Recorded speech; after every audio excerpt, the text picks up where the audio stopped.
The inspiration for the Little Lady Agency actually came out of real life in that my boyfriend has a lot of single friends. One of them had a bet on with my boyfriend that they could both stop biting their nails after Christmas.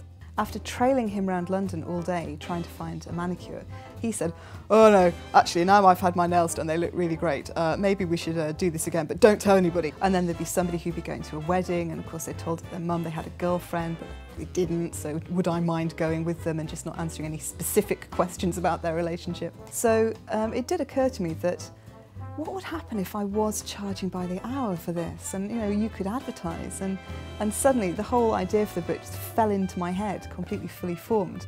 All the characters I write about are based in some way on real people. I think it's quite important that you do ground your characters in real people's worries and problems and happiness. You never write about entire people, because that would be very embarrassing, really.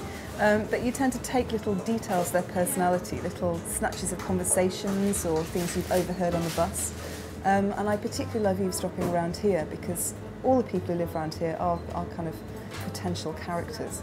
I love getting on the bus around Sloane Square and just going round and round, listening to all the conversations going on behind me. I love living in London because I didn't actually grow up here, so I still find it quite exciting, the idea that you can go and get a bagel at Brick Lane Bagel Bakery at 3:30 in the morning, or you can walk across Waterloo Bridge at 6 o'clock in winter and see all the beautiful lights and the way everything glitters all the way down the Thames. I still find that quite magical and exciting. I have a series of notebooks and I make notes in longhand, and I do flow charts to work out which chapter goes next to which chapter, and I do big bubble diagrams because I'm quite visual. I need to see something written down before it really goes into my mind. And I have a page in my notebook which is 30 different little bubbles, and each chapter has to be filled in and moved on to the next one. But when it comes to writing the novel, I have to sit down with my laptop and really kind of type away, and because sometimes I find that I don't get ideas until I'm actually writing, and I think it's quite admiring of people who can sit down and plot an entire novel from start to finish and then write it, because loads of my best ideas don't even occur to me until I'm actually typing the scene, and the dialogue just kind of comes out without me having to think about it. So yeah, I always write on my laptop. I'd love to think that the character of Melissa was like me. I'd prefer to think the character of Honey was more like me. Melissa is very shy and very unsure of herself, and it's only when she's being Honey that she can actually tap into the very practical side of her personality.